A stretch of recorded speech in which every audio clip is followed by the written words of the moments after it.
Hello বন্ধুরা, আজ আমি তোমাদের পঞ্চতন্ত্রের আরও একটি নতুন গল্প শোনাব, যার নাম হলো সিংহের কৌতূহল। অনেক দিন আগের কথা, কোনো এক ঘন জঙ্গলে কোনো এক সিংহ তার পরিবারের সদস্যদের সঙ্গে থাকত। অনেক বছর ধরে সিংহটি সেই জঙ্গলের উপর নিজের পুরো নিয়ন্ত্রণ রেখে দিয়েছিল। সময়ের সাথে সাথে সে অনেকটা বয়স্ক হয়ে গিয়েছিল। বার্ধক্য যখন বাড়তে থাকে, সিংহ তার সন্তানকে বলে, বাবা, আজ আমি তোমাকে কিছু গুরুত্বপূর্ণ পরামর্শ দেব। তুমি সেটা সারা জীবন মনে রেখো কিন্তু। হ্যাঁ, বলো বাবা। তুমি চিরকাল আমার ছত্রছায়ার ভেতরেই বড় হয়েছ। তোমাকে কখনোই আমি কোনো কঠিন কাজের সামনে পড়তে দিইনি, কিন্তু এরপর আমি চলে গেলে তোমাকে তোমার নিজের দায়িত্ব নিজেকেই নিতে হবে। তুমি অনেক রকম পশু দেখতে পাবে জীবনে, কিন্তু মনে রেখো, তুমি তাদের সবার থেকেই বেশি শক্তিশালী। কখনোই কোনো কিছুকে ভয় পাবে না, শুধুমাত্র মানুষ ছাড়া। মানুষ? হ্যাঁ, মানুষ। চেষ্টা করো যেন কখনো মানুষের সামনাসামনি না হতে হয় তোমাকে। ওরা সব সময়ই খুব বিপজ্জনক। আমার কথা সারা জীবন মনে রাখবে। কিছুদিন পর সিংহ মারা যায়। বাচ্চা সিংহের মনের ভেতরে মানুষকে নিয়ে একটা অন্যরকম ধারণা তৈরি হয়ে যায়। সে মানুষের ব্যাপারে জানতে বেশ কৌতূহলী হয়ে পড়ে, আর সে দেখতেও চায় যে মানুষকে কিরকম দেখতে হয়। কৌতূহলবশত সে মানুষের খোঁজ পেতে সারা জঙ্গলে ঘুরে বেড়াতে থাকে। জঙ্গলে ঘুরতে ঘুরতে সে একটা লম্বা অদ্ভুত প্রাণী দেখতে পায়, যাকে ঘোড়া বলে। ঘোড়াকে দেখে সে ভাবে এটাই বোধহয় মানুষ। সে ঘোড়ার সামনে যায় এবং তাকে জিজ্ঞাসা করে, তুমি কি মানুষ? সিংহের কথা শুনে ঘোড়া তাকে বলে, না ভাই, আমি তো একটা ঘোড়া।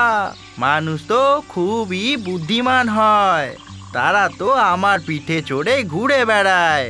ঘোড়ার মুখে এই কথা শুনে সিংহ ভীষণ আশ্চর্য হয়ে যায়। সে ঘোড়াকে কৌতূহলী একটা মুখ নিয়ে প্রশ্ন করে, কি?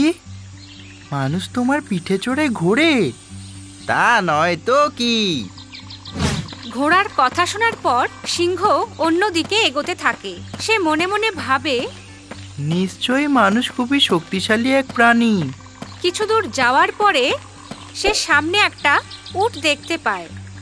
বিশাল লম্বা উটকে দেখে সিংহ ভাবতে থাকে, নিশ্চয়ই এই মানুষ হবে। সিংহ এবার উটের দিকে এগিয়ে যায় এবং তাকে প্রশ্ন করে, শোনো, তুমি কি মানুষ?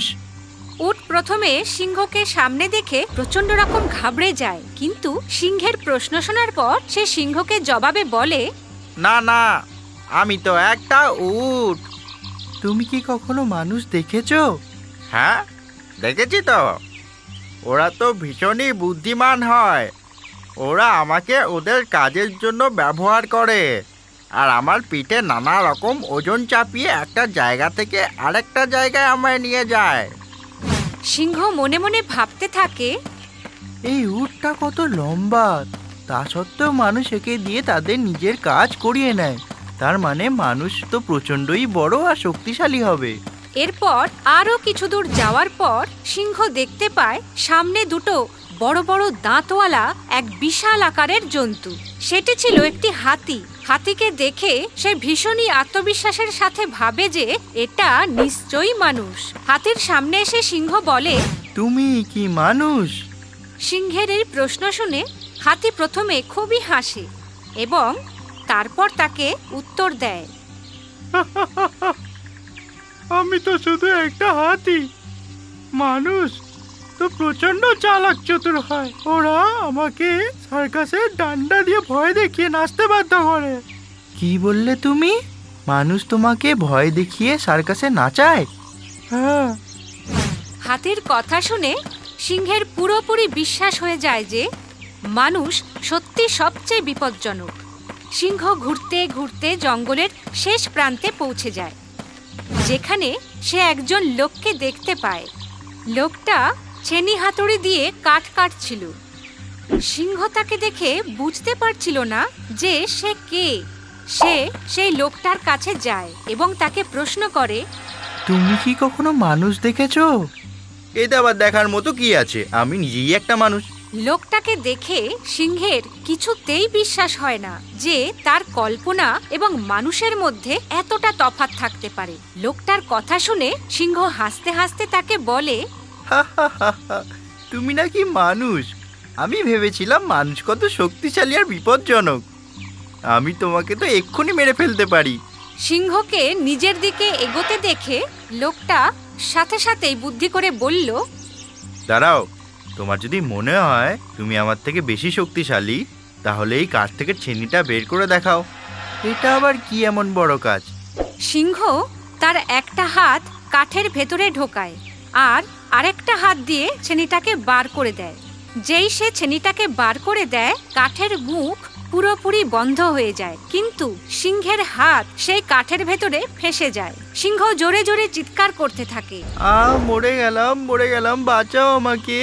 সিংহ নিজের ভুল বুঝতে পারে এবং কাঠুরেকে বলে, আমাকে ক্ষমা করে দাও। আমি বুঝতে পেরে গেছি যে মানুষ সব থেকে বেশি বুদ্ধিমান হয়। আমি কথা দিলাম যে আমি আর কোনোদিনও কোনো মানুষের সামনে আসবো না। এই শুনে কাঠুরে সিংহের হাত কাঠের ভেতর থেকে বার করে দেয় আর সে জঙ্গলের ভেতর পালিয়ে যায়। তাহলে বন্ধুরা, এই গল্প থেকে আমরা এই শিক্ষা পাই যে আমাদের সব সময় আমাদের মা ও বাবার কথা শুনে চলা উচিত। যদি আমাদের ভিডিওটি আপনার ভালো লেগে থাকে তাহলে এটিকে লাইক করুন, চ্যানেল সাবস্ক্রাইব করুন এবং আমাদের কার্টুন শোজ সবার প্রথমে দেখার জন্য বেল আইকন প্রেস করতে ভুলবেন না।